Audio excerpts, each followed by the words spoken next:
ಏನು ವಿದ್ಯಾರ್ಥಿಗಳ ಪ್ರತಿಭಟನೆ ಮಾಡ್ತಾ ಇದ್ದಾರೆ ಅದ್ರ ಮೇಲೆ ನಡೀತಿರುವಂತಹ ಹಲ್ಲೆ ಇಡೀ ಪ್ರಜಾಪ್ರಭುತ್ವ ವ್ಯವಸ್ಥೆ ತಲೆ ತಗ್ಗಿಸುವಂತ ಕೆಲಸ ಕೇಂದ್ರ ಸರ್ಕಾರ ಮಾಡ್ತಾ ಇದೆ. ಹೀಗೆ ಮುಂದುವರೆದ್ರೆ ಕೇಂದ್ರ ಸರ್ಕಾರ ಬಹಳ ದೊಡ್ಡ ಸಮಸ್ಯೆಯನ್ನ ಎದುರಿಸಬೇಕಾಗ್ತದೆ. ಒಂದು ವಿದ್ಯಾರ್ಥಿಗಳ ಮೇಲೆ ನಡೆದಂತಹ ಲಾಠಿ ಚಾರ್ಜ್ ಏನಿದೆ ಅದು ಬೇಡಿತ್ತು.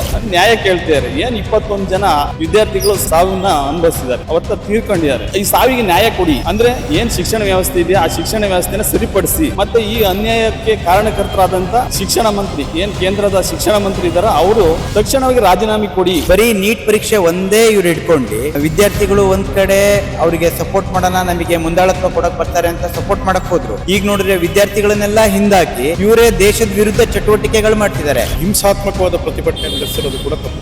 ಯಾರೇ ಮಾಡಿದ್ರು ಅಷ್ಟೇ, ಯಾರು ಮಾಡಿದ್ರು, ಯಾವುದೇ ಸಂಘಟನೆಗಳು ಮಾಡಿದ್ರು ತಪ್ಪೇ. ಪ್ರಧಾನಮಂತ್ರಿ ಆಗಿರ್ಬೋದು ಅಥವಾ ಸಂಬಂಧಪಟ್ಟಂತ ಸಚಿವರಾಗಿರ್ಬೋದು ಅಥವಾ ಆ ಬಿಜೆಪಿ ಪಕ್ಷದ ಯಾವುದೇ ನಾಯಕರಾಗಿರ್ಬೋದು, ಎಬಿವಿಪಿ ಕೂಡ ಪ್ರಶ್ನೆ ಮಾಡಬೇಕಾಗಿದ್ದಂತ ಜವಾಬ್ದಾರಿ ಹೊತ್ತಿತ್ತು. ಅದು ಕೂಡ ಇವತ್ತಿನವರೆಗೂ ಪ್ರಶ್ನೆ ಮಾಡಲಿಲ್ಲ. ಮೋದಿಜಿ ಅವರು ವಿಶ್ವಗುರು, ಅವರು ಡಿಜಿಟಲೀಕರಣ ಆಗಿ ಖಾಸೀಕರಣ ಮಾಡಿಕೊಂಡು ಪ್ರತಿಯೊಂದು ಡೆವಲಪ್ಮೆಂಟ್ ಮಾಡ್ತಾರೋ ವಿಶ್ವಗುರು ಅವರು. ವಿದ್ಯಾರ್ಥಿಗಳು ನಿಜವಾಗ್ಲೂ ಹೋರಾಟ ಯಾವ್ದಕ್ ಮಾಡಬೇಕು, ಹೋರಾಟವನ್ನ ಯಾವ ರೀತಿ ಮಾಡಬೇಕು. ನೀಟ್ ಪರೀಕ್ಷೆ ಒಂದು ಅವರಿಗೆ ಪ್ಲೇ ಕಾರ್ಡ್ ಅಷ್ಟೇ. ನೀಟ್ ಪರೀಕ್ಷೆ ಇಟ್ಕೊಂಡು ಅಲ್ಲಿ 60 ವರ್ಷ ಆದವರು ನಾವು ಸ್ಟೂಡೆಂಟ್ ಅಂತ ಬರ್ತಿದ್ದಾರೆ. ಖಂಡಿತವಾಗಿಯೂ ಕೂಡ ನಾವು ಎಲ್ಲೋ ಒಂದ್ ಕಡೆ ಕೇಂದ್ರ ಸರ್ಕಾರನ ಕೂಡ ಎಚ್ಚೆತ್ತುಕೊಳ್ಬೇಕಿತ್ತು ಬೇಗ. ಇದು ಕೇವಲ ಇದು ಸರ್ಕಾರವನ್ನ ಟಾರ್ಗೆಟ್ ಮಾಡೋದಕ್ಕೆ ಹೋಗಿ ಬಂದಿದಂತ ಹೋರಾಟಕ್ಕೆ ಬಂದಿದಂತ ವಿದ್ಯಾರ್ಥಿಗಳನ್ನು ಕೂಡ ಟಾರ್ಗೆಟ್ ಮಾಡಿ ಇದೆಲ್ಲ ಕೆಲಸಗಳನ್ನ ಮಾಡಿದ್ದಾರೆ. ಈ 3-4 ವರ್ಷದಲ್ಲಿ 2ನೇ ಬಾರಿ ನೀಟು ಕ್ವಶನ್ ಪೇಪರ್ ಲೀಕ್ ಆಗ್ತಿದೆ ಅಂದ್ರೆ ನಾವು ಈ ವಿಶ್ವಗುರು ಮತ್ತೆ ಈ ಒಂದು ಸರ್ಕಾರಕ್ಕೆ ನಾಚಿಕೆ ಮಾನ ಮರ್ಯಾದೆ ಇಲ್ವಾ? ಸಮಸ್ಯೆಗೆ ಪರಿಹಾರ ರಾಜೀನಾಮೆಯಿಂದಲೇ ಆಗುತ್ತೆ ಅನ್ನೋದಾದ್ರೆ ಖಂಡಿತವಾಗ್ಲೂ ಕೂಡ ಮಾನ್ಯ ಪ್ರಧಾನಮಂತ್ರಿಗಳು ಎಲ್ಲರೂ ಕೂಡ ಇದಕ್ಕೆ ತಯಾರಿದ್ದಾರೆ. ಎಲ್ರಿಗೂ ನಮಸ್ಕಾರ. ನೀವು ನೋಡ್ತಾ ಇದ್ದೀರಾ ಐಸಿರಿ ಟುಡೇ. ನಾನು ಶಶಾಂಕ ಹಿಂದೂ. ಇಡೀ ದೇಶದಲ್ಲಿ ನೀಟ್ನದ್ದೇ ಚರ್ಚೆ. ನೀಟ್ ಪ್ರಶ್ನೆ ಪತ್ರಿಕೆ ಸೋರಿಕೆ ಆಗಿರಬಹುದು, ತದನಂತರ ಆದಂತಹ ಉಪವಾಸದ ರೂಪದ ಪ್ರತಿಭಟನೆ ಆಗಿರಬಹುದು, ತದನಂತರದ ಸಂಸತ್ ಭವನಕ್ಕೆ ಏನು ಮುತ್ತಿಗೆ ಹಾಕಿದಂತಹ ವಿಚಾರ ಇರಬಹುದು, ಜೊತೆಗೆ ಅಲ್ಲಿ ಲಾಠಿ ಚಾರ್ಜ್ ಆದಂತಹ ವಿಚಾರ ಇರಬಹುದು. ಇದ್ರ ಬಗ್ಗೆ ಸಾರ್ವಜನಿಕರು ಏನ್ ಹೇಳ್ತಾರೆ, ಕಾಂಗ್ರೆಸ್ಸಿನ ಬಿಜೆಪಿಯ ವಕ್ತಾರರು ಏನ್ ಹೇಳ್ತಾರೆ ಕೇಳ್ತಾ ಹೋಗೋಣ. ಸಿಜೆಪಿ ಪ್ರತಿಭಟನೆ ಆಗ್ತಿರೋದ್ರ ಬಗ್ಗೆ ಏನ್ ಹೇಳ್ತಾರೆ? ಬಹುಶಃ ಪ್ರಜಾಪ್ರಭುತ್ವ ವ್ಯವಸ್ಥೆನಲ್ಲಿ ಅತ್ಯಂತ ದುರಂತದ ಕರಾಳ ದಿನಗಳು ಅಂತಂದ್ರೆ ಈಗ ಏನು ನಿನ್ನೆ ಮೊನ್ನೆಯಿಂದ ನಡೀತಿರುವಂತ ಏನು ವಿದ್ಯಾರ್ಥಿಗಳನ್ನ ಪ್ರತಿಭಟನೆ ಮಾಡ್ತಾ ಇದ್ದಾರೆ ಅದ್ರ ಮೇಲೆ ನಡೀತಿರುವಂತ ಹಲ್ಲೆ ಇಡೀ ಪ್ರಜಾಪ್ರಭುತ್ವ ವ್ಯವಸ್ಥೆ ತಲೆ ತಗ್ಗಿಸುವಂತ ಕೆಲಸ ಕೇಂದ್ರ ಸರ್ಕಾರ ಮಾಡ್ತಾ ಇದೆ. ಇದು ಹೀಗೆ ಮುಂದುವರೆದ್ರೆ ಕೇಂದ್ರ ಸರ್ಕಾರ ಬಹಳ ದೊಡ್ಡ ಒಂದು ಸಮಸ್ಯೆಯನ್ನ ಎದುರಿಸಬೇಕಾಗ್ತದೆ. ಹಾಗಾಗಿ ಏನು ವಿದ್ಯಾರ್ಥಿಗಳು ಪ್ರತಿಭಟನೆ ಮಾಡಿ ಶಾಂತಿಯುತವಾಗಿ ಪ್ರತಿಭಟನೆ ಮಾಡ್ತಿದ್ದವ್ರ ಮೇಲೆ ಹಲ್ಲೆ ನಡೆದಿರುವಂಥದ್ದು ಅತ್ಯಂತ ಖಂಡನೀಯ. ಏನು ಕಳೆದ 12-13 ವರ್ಷದಿಂದ ನಿರಂತರವಾಗಿ ನೀಟ್ ಪರೀಕ್ಷೆಯ ಹಗರಣಗಳು ನಡೀತದೆ, ಪ್ರಶ್ನೆ ಪತ್ರಿಕೆ ಸೋರಿಕೆ ಆಗ್ತದೆ. ಇವೆಲ್ಲದಕ್ಕೂ ಉತ್ತರ ಕೊಡಬೇಕಾದಂಥದ್ದು ಕೇಂದ್ರ ಸರ್ಕಾರ. ಆದರೆ ಇವತ್ತಿನವರೆಗೂ ಕೇಂದ್ರ ಸರ್ಕಾರದ ಪ್ರಧಾನಮಂತ್ರಿ ಆಗಿರ್ಬೋದು ಅಥವಾ ಸಂಬಂಧಪಟ್ಟಂತ ಸಚಿವರಾಗಿರ್ಬೋದು ಅಥವಾ ಆ ಬಿಜೆಪಿ ಪಕ್ಷದ ಯಾವುದೇ ನಾಯಕರಾಗಿರ್ಬೋದು ಅಥವಾ ಎಬಿವಿಪಿ ಕೂಡ ಪ್ರಶ್ನೆ ಮಾಡಬೇಕಾಗಿದ್ದಂತ ಜವಾಬ್ದಾರಿ ಹೊತ್ತಿತ್ತು. ಅದು ಕೂಡ ಇವತ್ತಿನವರೆಗೂ ಪ್ರಶ್ನೆ ಮಾಡಲಿಲ್ಲ. ಹಾಗಾಗಿ ಈ ನೀಟ್ನ ಹಗರಣ ಏನಿದೆ ಇದಕ್ಕೆ ಈ ಕೇಂದ್ರ ಸರ್ಕಾರ ಆಗಿರ್ಬೋದು ಅಥವಾ ಬಿಜೆಪಿ ಪಕ್ಷ ಆಗಿರ್ಬೋದು ಎಲ್ಲೋ ಒಂದ್ ರೀತಿ ಪ್ರತ್ಯಕ್ಷವಾಗಿ ಅಥವಾ ಪರೋಕ್ಷವಾಗಿ ಎಲ್ಲೋ ಒಂದ್ ಕಡೆ ಅವರಿಗೆ ಸಪೋರ್ಟ್ ಮಾಡ್ತಿದೆಯೋ ಅನ್ನುವಂಥದ್ದು ನನ್ನ ಅನಿಸಿಕೆ. ಹಾಗಾಗಿ ನಾನು ಈ ಸಂದರ್ಭದಲ್ಲಿ ಒತ್ತಾಯ ಮಾಡ್ತೀನಿ, ಈ ಜವಾಬ್ದಾರಿಯನ್ನು ಹೊತ್ತಿರುವಂತಹ ಕೇಂದ್ರ ಸರ್ಕಾರ, ಸಚಿವ ಸಂಪುಟ ಏನಿದೆ ಅದು ಮತ್ತೆ ಅವರ ಪ್ರಧಾನಮಂತ್ರಿಗಳೇನಿದ್ದಾರೆ ಮತ್ತು ಏನು ಕೇಂದ್ರ ಶಿಕ್ಷಣ ಸಚಿವರಿದ್ದಾರೆ ಅವರು ಇದರ ಜವಾಬ್ದಾರಿಯನ್ನು ಹೊತ್ತು ತಕ್ಷಣ ರಾಜೀನಾಮೆ ಕೊಡಬೇಕು. ಮತ್ತು ಏನು ಮೊನ್ನೆಯಿಂದ ನಡೆದಿರುವಂತಹ ವಿದ್ಯಾರ್ಥಿಗಳ ಮೇಲೆ ಹಲ್ಲೆ ಏನಿದೆ ಅದನ್ನ ಜವಾಬ್ದಾರಿಯನ್ನು ಹೊತ್ತು ಕೇಂದ್ರದ ಗೃಹ ಮಂತ್ರಿಗಳು ರಾಜೀನಾಮೆ ಕೊಡಬೇಕು ಅಂತೇಳಿ ಒತ್ತಾಯ ಮಾಡ್ತೀನಿ. ಹಾಗೆ ಆರೋಪ ಏನಿದೆ ಅಂತ ಹೇಳಿದ್ರೆ ಪ್ರತಿಭಟನೆಯ ಹೆಸರಿನಲ್ಲಿ ಹಿಂದೂ ವಿರೋಧಿಗಳು, ಎಡಪಂಥೀಯರು ಒಂದಾಗಿದ್ದಾರೆ, ಅಲ್ಲಿ ಯಾಕೆ ರಾಮನ ವಿಷಯ ಬರುತ್ತೆ, ಅಲ್ಲಿ ಯಾಕೆ ಹಿಂದೂ ದೇವತೆಗಳ ವಿಷಯ ಬರುತ್ತೆ ಅನ್ನುವಂತ ಪ್ರಶ್ನೆಯನ್ನು ಎತ್ತುತ್ತಾ ಇದ್ದಾರೆ. ಈಗ ಹಗರಣಗಳು ನಡೆದಿರೋದಂತೂ ಸತ್ಯನಾ? ಅದರಲ್ಲಿ ಎಡ ಬಲ ಅನ್ನುವಂಥದ್ದು ಏನಿಲ್ಲ. ನಾನು ಆಹ್ವಾನ ಮಾಡ್ತೀನಿ, ಬಲಪಂಥೀಯರು ಬನ್ನಿ, ಅನ್ಯಾಯ ನಡೆದಿದೆ, ಅನ್ಯಾಯನ ಪ್ರಶ್ನೆ ಮಾಡೋದಕ್ಕೆ ಯಾರಾದ್ರೇನು, ಅನ್ಯಾಯ ಅಂತೂ ಆಗಿದೆ ಅಲ್ವಾ, ಆಗಿದ್ರೆ ಬಲಪಂಥೀಯರು ಬರ್ತಿಲ್ಲ ಅಂತಂದ್ರೆ ಅವರು ಪರೋಕ್ಷವಾಗಿ ಬೆಂಬಲ ಕೊಡ್ತಿದ್ದಾರೆ, ಅನ್ಯಾಯಕ್ಕೆ ಬೆಂಬಲ ಕೊಡ್ತಿದ್ದಾರೆ ಅನ್ನುವಂಥದ್ದು ಅಲ್ಲಿ ಗೋಚರಿಸ್ತದೆ. ಸೊ ಬಿಡದಿ ವಿಚಾರವನ್ನ ಇದ್ರ ಮಧ್ಯೆ ತರ್ತಾ ಇದ್ದಾರೆ. ಸೊ ಬಿಡದಿಯ ಹೋರಾಟ ಇಲ್ಲಿರ್ಬೇಕಾದ್ರೆ ಅಲ್ಲಿ ರೈತರನ್ನ ಹತ್ತಿಕ್ಕುವಂತ ಕೆಲಸ ಆಗ್ತಾ ಇದೆ, ಆದ್ರೆ ಇಲ್ಲಿರುವಂತಹ ನಾಯಕರುಗಳು ಡೆಲ್ಲಿಗೆ ಹೋಗ್ತಾ ಇದ್ದಾರೆ ಅನ್ನುವಂತ ಒಂದು ಆರೋಪ ಇದೆ. ಈಗ ಇಡೀ ಪಂಜಾಬ್ನ ರೈತರು ದೆಹಲಿಯಲ್ಲಿ ಪ್ರತಿಭಟನೆ ಕೂತಂತ ಸಂದರ್ಭದಲ್ಲಿ ಏನ್ ಮಾಡಿದ್ರು, ಅವರ ಟ್ಯಾಕ್ಟ್ರಿಗಳ ಮೇಲೆ ಹತ್ಸಕ್ ಹೋಗಿದ್ರು, ಅವ್ರ ಮೇಲೆ ಯಾವ ರೀತಿ ಹಲ್ಲೆ ಮಾಡಿದ್ರು ರೈತ ಚಳುವಳಿ ಮೇಲೆ, ಅವತ್ತು ಯಾಕೆ ಪ್ರಶ್ನೆ ಮಾಡಲಿಲ್ಲ? ಈಗ ಬಿಡದಿ ವಿಚಾರಕ್ಕೆ ಮಾತ್ರ ಪ್ರಶ್ನೆ ಅಂತೇಳಿ ಒಂದು ಪಕ್ಷದ ಪರವಾಗಿ ಅಥವಾ ಇನ್ನೊಂದು ಪಕ್ಷದ ವಿರೋಧವಾಗಿ ಅನ್ನುವಂಥದ್ದಲ್ಲ. ಇಲ್ಲಿರುವಂತದ್ದು ಅನ್ಯಾಯ ಯಾರಿಗಾಗಿದೆ ಅವ್ರಿಗೆ ಪ್ರಶ್ನೆ ಯಾರು ಮಾಡ್ತಾರೆ, ಅದು ಪ್ರಶ್ನಾರ್ಥ ಏನಿದೆ ಅದು ಸ್ವೀಕಾರಾರ್ಹ. ಸನ್ಮಾನ್ಯ ಈ ದೇಶದ ಘನವೆತ್ತ ಪ್ರಧಾನಮಂತ್ರಿಗಳೇ, ನಿಮ್ಗೊಂದು ಒತ್ತಾಯವನ್ನ ಮಾಡ್ತೀವಿ. ಏನು ಈ ದೇಶದಲ್ಲಿ ರಾಮ ಮಂದಿರದ ಹೆಸರಲ್ಲಿ ರಾಜಕಾರಣಕ್ಕೆ ಬಂದು ಅಧಿಕಾರಕ್ಕೆ ಬಂದ್ರಿ, ರಾಮ ಮಂದಿರದಲ್ಲಿ ಉಂಡಿಗಳ ಕಳ್ತನವೇ ಆಯ್ತು, ನೀಟ್ ಪರೀಕ್ಷೆಯ ಅಕ್ರಮ ಆಗೋಯ್ತು, ಹಾಗೆ ನಿನ್ನೆ ಮೊನ್ನೆ ವಿದ್ಯಾರ್ಥಿಗಳ ಮೇಲೆ ನಿರಂತರವಾಗಿ ಒಂದು ಅಮಾನವೀಯವಾಗಿ ಹಲ್ಲೆ ನಡೀತದೆ. ಇದ್ರ ಬಗ್ಗೆ ದಯಮಾಡಿ ತಮ್ಮ ಮುಂದಿನ ಮನ್ ಕಿ ಬಾತ್ ಏನಿದೆ ಆ ಮನ್ ಕಿ ಬಾತ್ ನಲ್ಲಿ ಇದ್ರ ಬಗ್ಗೆ ಮಾತಾಡಬೇಕು ಅಂತೇಳಿ ಈ ಸಂದರ್ಭದಲ್ಲಿ ನಮ್ಮಲ್ಲಿ ವಿನಂತಿಯನ್ನ ಮಾಡ್ಕೊಳ್ತೀನಿ. ದೆಹಲಿಯಲ್ಲಿ ನಡೀತಾ ಇರುವಂತಹ ಪ್ರತಿಭಟನೆ ಬಗ್ಗೆ ನೋಡಿ, ದೇಶದಲ್ಲಿ ಬಾಬಾ ಸಾಹೇಬ್ ಅಂಬೇಡ್ಕರ್ ಅವರು ಸಂವಿಧಾನ ಕೊಟ್ಟಿದ್ದಾರೆ. ಆ ಸಂವಿಧಾನಬದ್ಧವಾದ ಹಕ್ಕಿನಲ್ಲಿ ಎಲ್ಲರೂ ಸಹ ಶಾಂತಿಯುತವಾಗಿ ಹೋರಾಟ ಮಾಡಲಿಕ್ಕೆ ಎಲ್ಲರಿಗೂ ಅವಕಾಶ ಇದೆ. ಅದೇ ರೀತಿ ಸಹ ನಮ್ಮ ವಿದ್ಯಾರ್ಥಿಗಳು ಸಹ ಇವತ್ತಿನ ದಿನ ಜಂತರ್ ಮಂತರ್ನಲ್ಲಿ ಕೇಂದ್ರ ಸರ್ಕಾರ ಮಾಡಿದಂಥ ಏನು ನೀಟ್ ಎಕ್ಸಾಮಲ್ಲಿ ಏನು ಸೋರಿಕೆ ಆಗಿದೆಯಾ ಆ ಸೋರಿಕೆ ವಿರುದ್ಧ ಜಂತರ್ ಮಂತರ ಪ್ರತಿಭಟನೆ ಮಾಡ್ತಾರೆ. ಇದು ಎಲ್ಲರಿಗೂ ವಿದ್ಯಾರ್ಥಿಗಳಿಗೆ ಅನುಕೂಲ ಆಗಲಿ ಅನ್ನೋ ಒಂದು ಉದ್ದೇಶ ಇಟ್ಕೊಂಡು ಮಾಡ್ತಿರೋಂಥ ವಿಷಯ. ಇಡೀ ದೇಶದಲ್ಲಿ ಯುವ ಶಕ್ತಿನೇ ವಿದ್ಯಾರ್ಥಿ ಶಕ್ತಿ. ಹಾಗಾಗಿ ಈ ಒಂದು ಶಕ್ತಿ ತುಂಬಲಿಕ್ಕೆ ಪ್ರತಿಭಟನೆ ಮಾಡ್ತಿದ್ದಾರೆ. ನ್ಯಾಯ ಕೇಳ್ತಿದ್ದಾರೆ. ಏನು 21 ಜನ ವಿದ್ಯಾರ್ಥಿಗಳು ಸಾವಿನ ಅನುಭವಿಸಿದ್ದಾರೆ, ಅವತ್ತ ತೀರ್ಕೊಂಡಿದ್ದಾರೆ. ಈ ಸಾವಿಗೆ ನ್ಯಾಯ ಕೊಡಿ. ಅಂದ್ರೆ ಏನು ಶಿಕ್ಷಣ ವ್ಯವಸ್ಥೆ ಇದೆಯಾ ಆ ಶಿಕ್ಷಣ ವ್ಯವಸ್ಥೆನ ಸರಿಪಡಿಸಿ. ಮತ್ತೆ ಈ ಅನ್ಯಾಯಕ್ಕೆ ಕಾರಣಕರ್ತರಾದಂಥ ಶಿಕ್ಷಣ ಮಂತ್ರಿ, ಏನು ಕೇಂದ್ರದ ಶಿಕ್ಷಣ ಮಂತ್ರಿ ಇದ್ದಾರ, ಅವರು ತಕ್ಷಣವಾಗಿ ರಾಜೀನಾಮೆ ಕೊಟ್ಟು ಶಿಕ್ಷಣ ವ್ಯವಸ್ಥೆನ ಸರಿಪಡಿಸಿ ಅಂತ ಕೇಂದ್ರ ಸರ್ಕಾರನ ಒತ್ತಾಯ ಮಾಡ್ತಿದ್ದಾರೆ.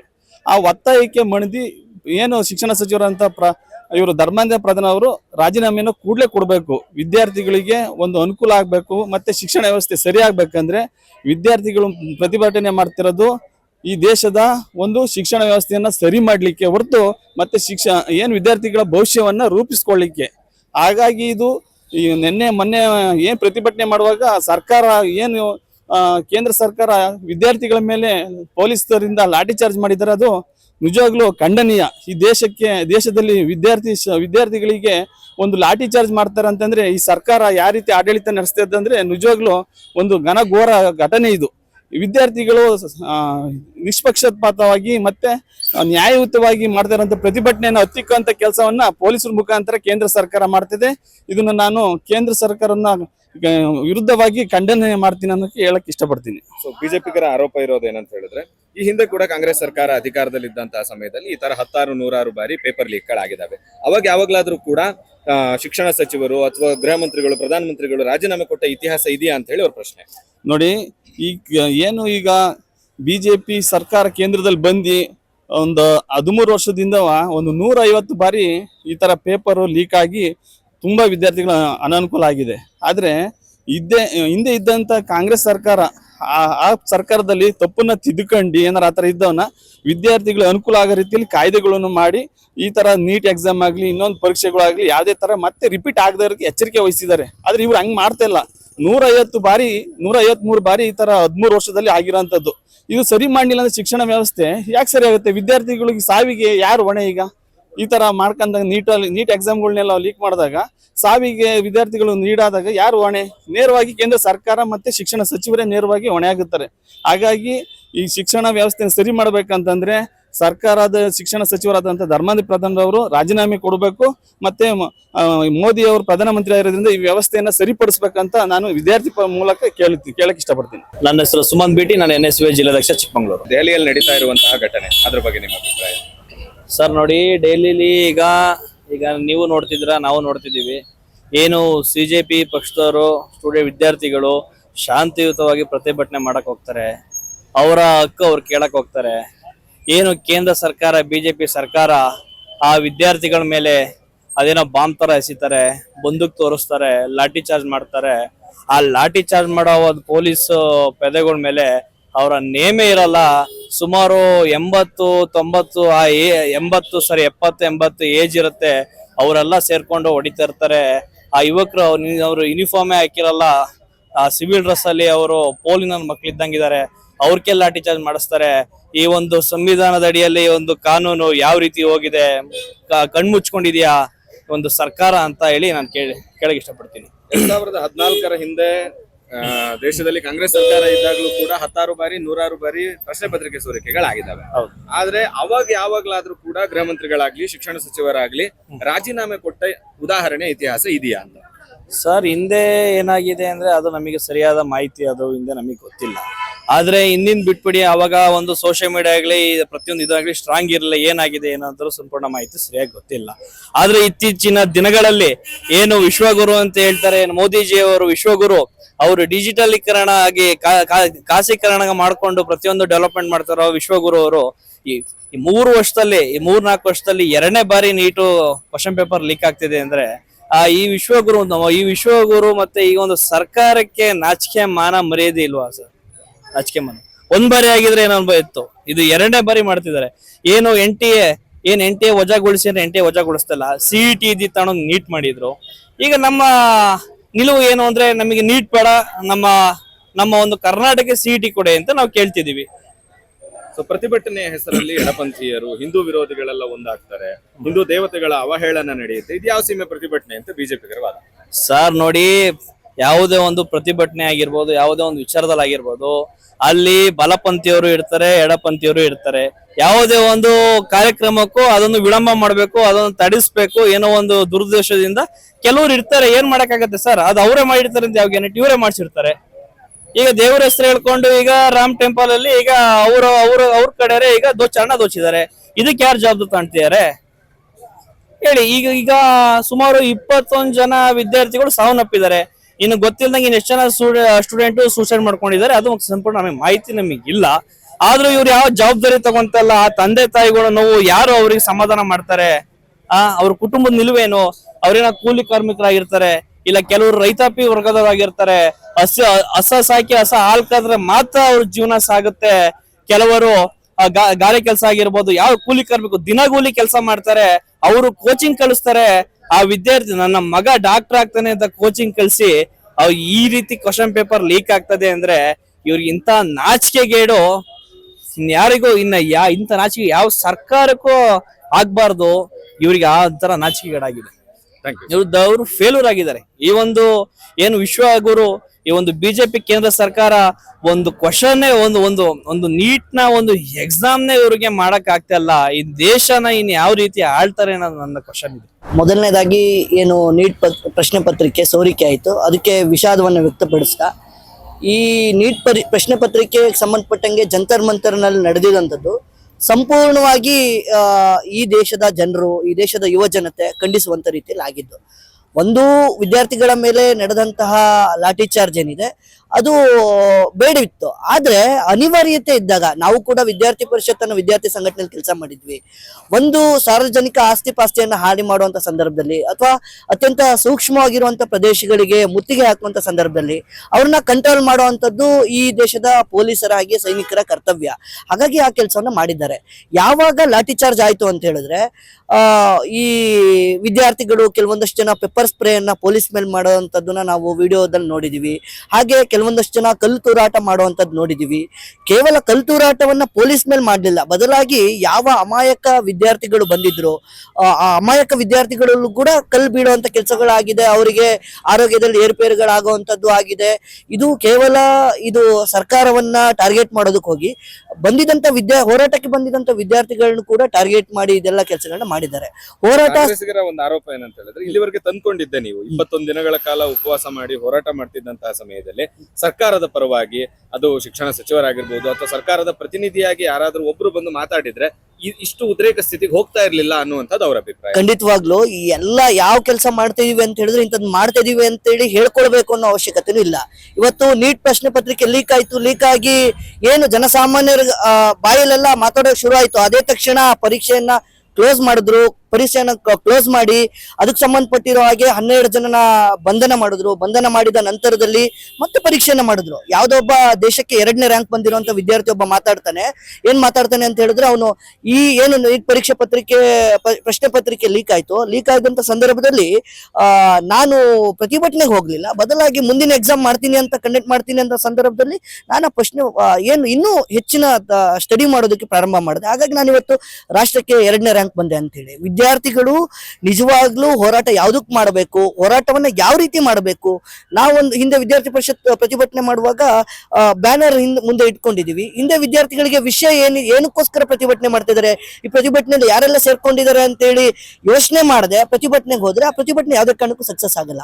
ಇವರು ಪ್ರತಿಭಟನೆಯನ್ನ ವಿದ್ಯಾರ್ಥಿ ಪರವಾಗಿ ಮಾಡ್ತೀನಿ, ನೀಟ್ ಪರೀಕ್ಷೆ ಪ್ರಶ್ನೆ ಪತ್ರಿಕೆ ಬಗ್ಗೆ ಮಾತಾಡ್ತೀವಿ ಅಂತ ಹೇಳ್ಕೊಂಡು ಹೊರಟವರು ರಾಮನ ಬಗ್ಗೆ ಯಾಕೆ ಮಾತಾಡ್ಬೇಕಿತ್ತು? ಹಾಗೆ ಬೇರೆ ಬೇರೆ ವಿಚಾರಗಳನ್ನ ಎತ್ಕೊಂಡ್ರು. ಜಮ್ಮು ಕಾಶ್ಮೀರ ಏನು ಆರ್ಟಿಕಲ್ 370 ಜಾರಿಗೆ ತಂದ್ರು, ಅದನ್ನ ವಾಪಸ್ ಪಡಿಬೇಕು ಅಂತೇಳಿ ಮಾತಾಡೋದಕ್ಕೆ ಶುರು ಮಾಡಿದ್ರು. ಪ್ರಕಾಶ್ ರಾಜ್ ಆಗಿರ್ಬೋದು, ಇವರೆಲ್ಲರೂ ಕೂಡ ಮತ್ತೆ ಕೆಲವೊಂದಷ್ಟು ಜನ ಏನು ಭಯೋತ್ಪಾದನೆ ಚಟುವಟಿಕೆಯನ್ನು ನಡೆಸಿದ್ರು ಅವ್ರ ಜೊತೆ ಫೋಟೋಗಳನ್ನ ಹಂಚ್ಕೊಂಡಿರುವಂತ ವ್ಯಕ್ತಿಗಳು, ಅವ್ರ ಜೊತೆ ಸಂಪರ್ಕದಲ್ಲಿದ್ದಂತ ವ್ಯಕ್ತಿಗಳು, ಇವರೆಲ್ಲರೂ ಕೂಡ ಪ್ರತಿಭಟನೆಗೆ ಸೇರ್ಕೊಂಡಾಗ ಪ್ರತಿಭಟನೆ ಹಾದಿ ಬೇರೆ ಕಡೆ ಹೋಯ್ತು. ಅವಾಗ ವಿದ್ಯಾರ್ಥಿಗಳು ಅವ್ರನ್ನ ಸಪೋರ್ಟ್ ಮಾಡ್ಬೇಕು ಬೇಡವಾ ಅನ್ನೋಂಥ ವಿಚಾರವನ್ನ ಯೋಚನೆ ಮಾಡಬೇಕಿತ್ತು. ಹಾಗಾದ್ರೆ ಈ 21 ಜನರ ಸಾವಿಗಾಗ್ಲಿ ಅಥವಾ ನೀಟ್ ಪ್ರಶ್ನೆ ಪತ್ರಿಕೆ ಸೋರಿಕೆಗಾಗ್ಲಿ ಯಾರು ಹೊಣೆ ತಗೊಬೇಕು? ಖಂಡಿತವಾಗ್ಲೂ ಪ್ರಶ್ನೆ ಪತ್ರಿಕೆಯನ್ನ ಈಗ ಉದಾಹರಣೆಗೆ ಬಿಡದಿ ರೈತರ ಇಶ್ಯೂ ಆಯ್ತು. ಬಿಡದಿ ರೈತರ ಇಶ್ಯೂ ಆಗಂತ ಸಂದರ್ಭದಲ್ಲಿ ಆ ರೈತರ ಗಲಾಟೆಯಲ್ಲಿ ಯಾರಿಗಾರು ರೈತರಿಗೆ ಸಮಸ್ಯೆ ಆಗಿದ್ದಿದ್ರೆ ಇಲ್ಲಿನ ರಾಜ್ಯ ಸರ್ಕಾರ ತಗೊಳ್ಬೇಕಿತ್ತು. ನೀಟ್ ಪ್ರಶ್ನೆ ಪತ್ರಿಕೆಯನ್ನ ಬಿಜೆಪಿ ಹೊತ್ಕೊಳ್ಬೇಕಿತ್ತು. ಆದ್ರೆ ಆ ಹೊರೆ ಹೊತ್ಕೊಂಡಂತ ರೀತಿಯಲ್ಲಿ ಕೇವಲ ರಾಜೀನಾಮೆ ಒಂದೇ ಕೊನೆ ಅಸ್ತ್ರ ಅಲ್ವಲ್ಲ. ಹಿಂದೆನೂ ಬಹಳಷ್ಟು ಪೇಪರ್ ಲೀಕ್ಔಟ್ ಆಯ್ತು, CET ಇದಾಯ್ತು, ಬೇರೆ ಬೇರೆ ಎಲ್ಲದೂ ಆದಂತ ಸಂದರ್ಭದಲ್ಲಿ ಯಾರು ರಾಜೀನಾಮೆ ಕೊಟ್ರು? ಪೊಲೀಸ್ ಸ್ಟೇಷನ್ ಮೇಲೆ ದಂಗೆ ಎದ್ದು ಬಂದ್ರು ಜನ. ಆದ್ರೆ ಆ ಸಂದರ್ಭದಲ್ಲಿ ಗೃಹ ಮಂತ್ರಿಗಳು ರಾಜೀನಾಮೆ ಕೊಟ್ರ? ಬೇರೆ ಬೇರೆ ಇಶ್ಯೂಗಳಾದ್ವು, ಅವಾಗ ಯಾರು ಕೂಡ ರಾಜೀನಾಮೆ ಕೊಡ್ಲಿಲ್ಲ. ಮುಂದೆ ಈ ರೀತಿ ತಪ್ಪು ಆಗದಂತೆ ಯಾವ ರೀತಿ ಕಠಿಣ ಕ್ರಮವನ್ನ ಕೈಗೊಂಡ್ರು ಅನ್ನುವಂಥ ವಿಚಾರವು ಕೂಡ ಏನೀಗ ನೆಕ್ಸ್ಟ್ ಬರುವಂತ ಎಕ್ಸಾಮ್ಗಳಿಗೆ ಕಂಪ್ಯೂಟರೈಸ್ಡ್ ಎಕ್ಸಾಮ್ ಮಾಡಬೇಕು ಅನ್ನುವಂಥ ಯೋಚನೆಯನ್ನ ಕೂಡ ಮಾಡಿದ್ರು. ಈಗಿರುವಂತ ಸಂದರ್ಭದಲ್ಲಿ ಅದಕ್ಕೆ ಸಂಬಂಧಪಟ್ಟಿರೋ ಹಾಗೆ ಮುಂದೆ ಈ ರೀತಿ ಆಗದಿಲ್ದಿರೋ ಹಾಗೆ ಪರಿಹಾರ ಕಂಡುಕೊಂಡ್ರೆ ಅದೇ ನಿಜವಾದ ವಿದ್ಯಾರ್ಥಿಗಳಿಗೆ ಸಿಕ್ಕಿದಂತ ಜಯ ಅಂತ ನಾನು ಹೇಳ್ತೀನಿ. ಗೌತಮ್ ಅಂತ, ಬಿಜೆಪಿ ನಗರ ಯುವ ಮೋರ್ಚಾ ಪ್ರಧಾನ ಕಾರ್ಯದರ್ಶಿ. ಇದೇನು ದೇಶದಲ್ಲಿ ನಡೀತಿದೆ, ನೀಟ್ ಪರೀಕ್ಷೆ ಪತ್ರಿಕೆ ಸೋರಿಕೆ ಆಗಿದೆ ಅಂತ ಫಸ್ಟ್ ಆಗಿದೆ, ಅದಕ್ಕೆ ನಾವು ವಿಷಾದ ವ್ಯಕ್ತಪಡಿಸ್ತೀವಿ. ಹಾಗಂತ ಹೇಳಿ ಬರೀ ನೀಟ್ ಪರೀಕ್ಷೆ ಒಂದೇ ಇವ್ರು ಇಟ್ಕೊಂಡು ವಿದ್ಯಾರ್ಥಿಗಳು ಒಂದ್ ಕಡೆ ಅವರಿಗೆ ಸಪೋರ್ಟ್ ಮಾಡೋಣ, ನಮಗೆ ಮುಂದಾಳತ್ವ ಕೊಡಕ್ ಬರ್ತಾರೆ ಅಂತ ಸಪೋರ್ಟ್ ಮಾಡಕ್ ಹೋದ್ರು. ಈಗ ನೋಡಿದ್ರೆ ವಿದ್ಯಾರ್ಥಿಗಳನ್ನೆಲ್ಲ ಹಿಂದಾಕಿ ಇವರೇ ದೇಶದ ವಿರುದ್ಧ ಚಟುವಟಿಕೆಗಳು ಮಾಡ್ತಿದ್ದಾರೆ. ಈಗ ನೋಡಿ, ಇವತ್ತು ಜಂತರ್ ಮಂತರಲ್ಲಿ ಯಾವ್ಯಾವ್ದೋ ದೇಶದಿಂದ ಅವರಿಗೆ ಫುಡ್ ಬರ್ತಾ ಇದೆ, ಎಲ್ಲಿಂದ ಬರ್ತಾ ಇದೆ ಅಂತ ಗೊತ್ತಿಲ್ಲ. ಮತ್ತೆ ನಿಮಗೆ ಏನ್ ಬೇಕು, ಅವ್ರಿಗೆ ಏನ್ ಮೂಲ ಸೌಲಭ್ಯಗಳಿದಾವೆ ಎಲ್ಲ ಒದಗಿಸ್ಕೊಡ್ತಿದ್ದಾರೆ. ಅದ್ರ ಬಗ್ಗೆ ನಾವು ಯೋಚನೆ ಮಾಡ್ಲೇಬೇಕಾಗ್ತದೆ. ಈಗ ನಮ್ದೇ ದೇಶದಾಗ್ಲಿ, ನಮ್ದೇ ರಾಜ್ಯದಾಗ್ಲಿ, ನಮ್ದೇ ಜಿಲ್ಲೆ ತಗೊಳ್ಳಿ, ಏನೇ ಒಂದು ಹೋರಾಟ ಆದ್ರೂ ಅದಕ್ಕೊಂದು ಕಮಿಟಿ ಇರುತ್ತೆ. ಆ ಕಮಿಟಿ ಅದ್ರ ಖರ್ಚು ವೆಚ್ಚ ಎಲ್ಲ ನೋಡುತ್ತೆ. ಇವ್ರಿಗೆ ಎಲ್ಲಿಂದ ಫಂಡಿಂಗ್ ಬರ್ತಾ ಇದೆ ಅದು ನಾವು ಯೋಚನೆ ಮಾಡ್ಬೇಕು. ನೀಟ್ ಪರೀಕ್ಷೆ ಒಂದು ಅವರಿಗೆ ಪ್ಲೇ ಕಾರ್ಡ್ ಅಷ್ಟೇ. ನೀಟ್ ಪರೀಕ್ಷೆ ಇಟ್ಕೊಂಡು ಅಲ್ಲಿ 60 ವರ್ಷ ಆದವರು ನಾವು ಸ್ಟೂಡೆಂಟ್ ಅಂತ ಬರ್ತಿದ್ದಾರೆ. ಪೊಲೀಸರ ಮೇಲೆ ಹಲ್ಲೆ ನಡೆಸ್ತಾರೆ, ಮಹಿಳಾ ಪತ್ರಕರ್ತರ ಮೇಲೆ ಹಲ್ಲೆ ನಡೆಸ್ತಾರೆ, ಎಲ್ಲರ ಮೇಲೂ ಹಲ್ಲೆ ನಡೆಸ್ತಾರೆ. ಅವ್ರು ಕೇಳ್ತಿರೋದು ಈಗ ನೋಡಿ, ನೀಟ್ ಪರೀಕ್ಷೆ ಆದವ್ರದ್ದು ಮತ್ತೆ ಪರೀಕ್ಷೆ ಕೊಟ್ಟವ್ರದ್ದು ನಡುವೆ ಇರುವ ವಾತಾವರಣ. ಇವ್ರೇನ್ ಮಾಡ್ತಾರೆ, ರಾಮ ಮಂದಿರದ ಬಗ್ಗೆ ಮಾತಾಡ್ತಾರೆ, ಆರ್ಟಿಕಲ್ 370 ಯಾಕೆ ರದ್ದು ಮಾಡಿದ್ರಿ ಅಂತ ಕೇಳ್ತಾರೆ, ಉಮರ್ ಖಲೀಫ್ ಬಗ್ಗೆ ಮಾತಾಡ್ತಾರೆ. ಅದೆಲ್ಲ ನಾವು ಪ್ರಶ್ನೆ ಮಾಡ್ಬೇಕಲ್ವಾ, ಯೋಚನೆ ಮಾಡ್ಬೇಕಲ್ವಾ, ದೇಶದ ಜನನೂ ಯೋಚನೆ ಮಾಡ್ಬೇಕು. ಈಗ ಅವ್ರ ಪರ ಇರ್ಬೇಕು, ಯಾರಿಗೆ ಅನ್ಯಾಯ ಆಗಿದೆ ಅವ್ರ ಪರ ನಾವು ನಿಲ್ಬೇಕು. ನಾವು ಅದು ಒಪ್ಕೊಂತೀವಿ, ನಾವು ನಿಲ್ತೀವಿ. ಆದ್ರೆ ದೇಶದ ವಿರುದ್ಧ ಇದಾರಲ್ಲ ಅವ್ರ ಪರ ದಯವಿಟ್ಟು ಯಾರು ನಿಲ್ಲಕ್ ಹೋಗ್ಬೇಡಿ. ದೇಶದ ಪರ ಯಾರಿದ್ದಾರೆ ಅವ್ರ ಪರನೇ ನಿಲ್ಲಿ. ಮೊನ್ನೆ ಲಾಠಿ ಚಾರ್ಜ್ ಅಂತ ಸಮಯದಲ್ಲಿ RSS ನ ಕಾರ್ಯಕರ್ತರು ಒಂದಷ್ಟು ಜನ ಪೊಲೀಸ್ ಡ್ರೆಸ್ ಅನ್ನ ಹಾಕೊಂಡು ಬಂದು ಲಾಠಿ ಚಾರ್ಜ್ ಮಾಡಿದ್ದಾರೆ ಅನ್ನುವಂತ ಆರೋಪಗಳು ಕೂಡ ಕೇಳಿ ಬರ್ತಾ ಇದೆ. ಅದು ಊಹಾಪೋಹ. ಯಾಕಂದ್ರೆ ಸಿವಿಲ್ ಅಲ್ಲೂ ಇರ್ತಾರೆ. ಈಗ ಪೊಲೀಸ್ ಅಂದ ತಕ್ಷಣ ಎಲ್ಲಾ ಪೊಲೀಸ್ ಯೂನಿಫಾರ್ಮ್ ಅಲ್ಲೂ ಇರಲ್ಲ, ಸಿವಿಲ್ ಅಲ್ಲೂ ಇರ್ತಾರೆ, ಮಫ್ತಿಲ್ ಇರ್ತಾರೆ, ವಿಡಿಯೋಗ್ರಾಫರ್ಸ್ ಇರ್ತಾರೆ, ಪೊಲೀಸ್ ಅವರೇ ಇರ್ತಾರೆ. ಅದೆಲ್ಲ ನಾವು ನೋಡ್ಬೇಕಲ್ಲ. ನೋಡಿದ ತಕ್ಷಣ ಅವ್ರಿಗೇನು ತಲೆಯಲ್ಲಿ ಕೂದ್ಬಿಟ್ಟಿದೆ RSS. ಯಾರು ಬ್ರೌನ್ ಪ್ಯಾಂಟ್ ಹಾಕಿದ ತಕ್ಷಣ ಅವ್ರು RSS ಅಂತಾನೆ ಅನ್ನೋದು, ಯಾರು ಲಾಠಿ ಹಿಡಿದ ತಕ್ಷಣ ಅವ್ರು ಹೇಳೋದೇ RSS ಅಂತ.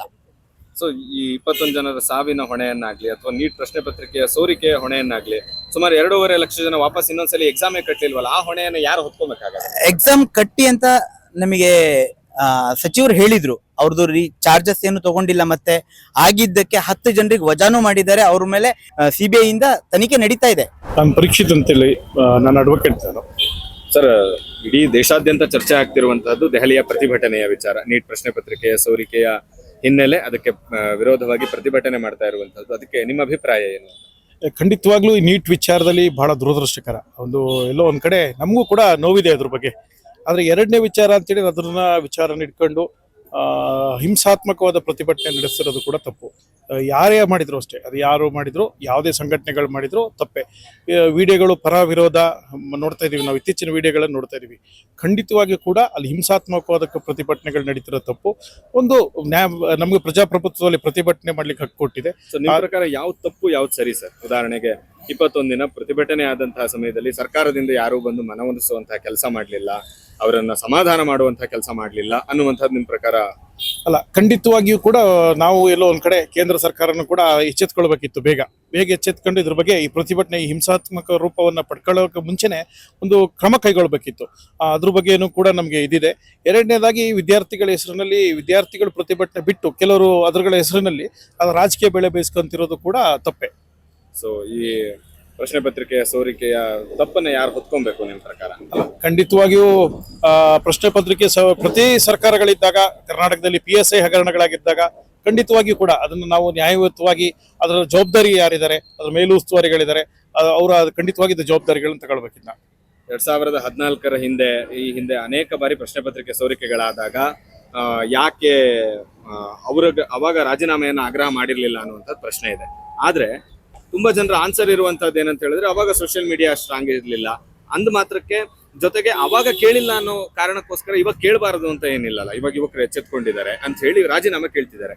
ಸೊ ನಿಮ್ಗೆ ಏನ್ಸುತ್ತೆ, ಯಾಕೆ ರಾಜೀನಾಮೆಯನ್ನ ಕೊಡಿಸಬಾರದು ಅಂತ ಇಷ್ಟು ದಿಟ್ಟತನ ತೋರಿಸ್ತಾ ಇದೆ? ಅಲ್ಲ, ಖಂಡಿತವಾಗಿಯೂ ಈ ಪ್ರಶ್ನೆಗೆ ಈ ಸಮಸ್ಯೆಗೆ ಪರಿಹಾರ ರಾಜೀನಾಮೆಯಿಂದಲೇ ಆಗುತ್ತೆ ಅನ್ನೋದಾದ್ರೆ ಖಂಡಿತವಾಗ್ಲೂ ಕೂಡ ನಮ್ಮ ಮಾನ್ಯ ಪ್ರಧಾನಮಂತ್ರಿಗಳು ಎಲ್ಲರೂ ಕೂಡ ಇದಕ್ಕೆ ತಯಾರಿದ್ದಾರೆ. ಅವರೇನು ರಾಜೀನಾಮೆ ಕೊಡಬೇಡಿ ಅಂತ ಏನೂ ಇಲ್ಲ.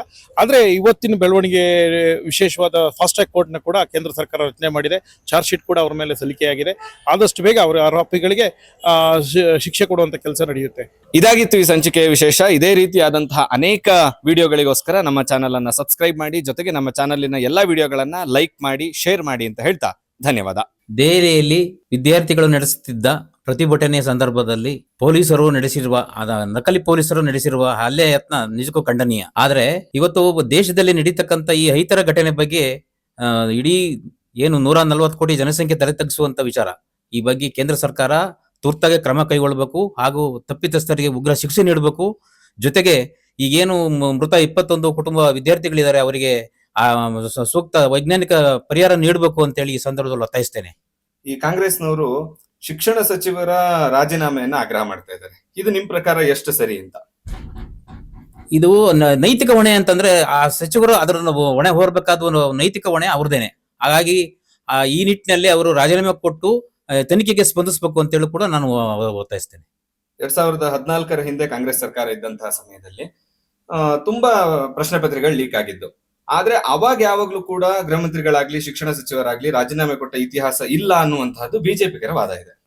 ಬಿಜೆಪಿಯವರು ವಿರೋಧ ಪಕ್ಷವಾಗಿ ಆ ಸಂದರ್ಭದಲ್ಲಿ ಹೆಂಗ್ ನಡವಳಿಕೆ ನಡೆದಿತ್ತು ಅನ್ನೋದಕ್ಕಿಂತನೂ ವಾಸ್ತವಾಂಶನ ಇವತ್ತೇನಾಗಿದೆ, ಇದನ್ನ ನೈತಿಕ ಹೊಣೆ ಬರಬೇಕಾಗಿದ್ದು ಸಚಿವರು. ಹಾಗಾಗಿ ಆ ನಿಟ್ಟಿನಲ್ಲಿ ಅವರು ತನ್ನ ವೈಫಲ್ಯವನ್ನ ಮುಚ್ಚಾಕಳಕ್ಕೋಸ್ಕರ ಇದ್ರಲ್ಲಿ ಮುಂದುವರಿಯೋದು, ಅಧಿಕಾರದಲ್ಲಿ ಮುಂದುವರೆದು ಸರಿಯಲ್ಲ. ಈ ಜನಾದೇಶವನ್ನ ಗೌರವಿಸಬೇಕಾದವರು ಮತ್ತು ಪ್ರಜಾಪ್ರಭುತ್ವ ವ್ಯವಸ್ಥೆ ಒಳಗಡೆ ಈ ತರದ ಆ ಘಟನೆಗೆ ನೈತಿಕ ಹೊಣೆ ಹೊತ್ತು ರಾಜೀನಾಮೆ ಕೊಡಬೇಕು ಅನ್ನೋದು ನನ್ನ ಆಗ್ರಹವಾಗಿದೆ. ಬಿಜೆಪಿಗರ ಮತ್ತೊಂದು ವಾದ ಏನಂದ್ರೆ ಸರ್, ಈ ಪ್ರತಿಭಟನೆ ಹೆಸರಲ್ಲಿ ಎಡಪಂಥೀಯರು, ಹಿಂದೂ ವಿರೋಧಿಗಳೆಲ್ಲರೂ ಒಂದತ್ರ ಸೇರ್ಕೊಂಡಿದ್ದಾರೆ. ಇಲ್ಲಿ ನೀಟ್ ಪ್ರಶ್ನೆ ಪತ್ರಿಕೆ ವಿಚಾರವನ್ನ ಬಿಟ್ಟು ಹಿಂದೂ ದೇವರುಗಳ ಬಗ್ಗೆ ಮಾತಾಡ್ತಾರೆ, ಆರ್ಟಿಕಲ್ 370 ಬಗ್ಗೆ ಮಾತಾಡ್ತಾರೆ, ರಾಮನ್ ಬಗ್ಗೆ ಮಾತಾಡ್ತಾರೆ, ರಾಮ ಮಂದಿರದ ಬಗ್ಗೆ ಮಾತಾಡ್ತಾರೆ ಅನ್ನುವಂತ ಒಂದಷ್ಟು ಆಪಾದನೆಗಳಿದ್ದಾರೆ.